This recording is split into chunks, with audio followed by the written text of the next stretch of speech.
Диализа сум веќе 6-та година.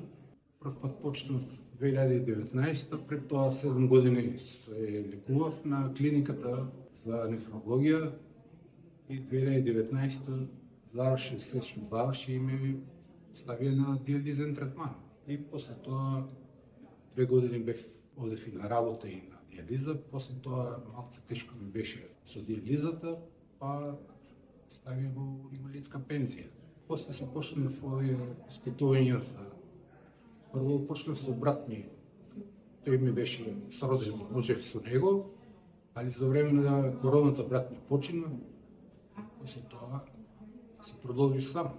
Овие испитувања ги направив, тие со околу 20 испитувања ги направив во Гергелија, требаше да одам во Скопје, па секој понеделник доаѓам во Скопје, со бајлете станувам, треба да се сменам на диализа, термин да земам, се стеди со термини.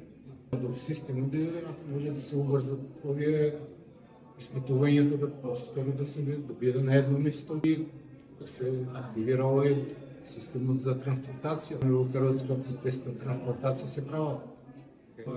Да бидеме упорни малци.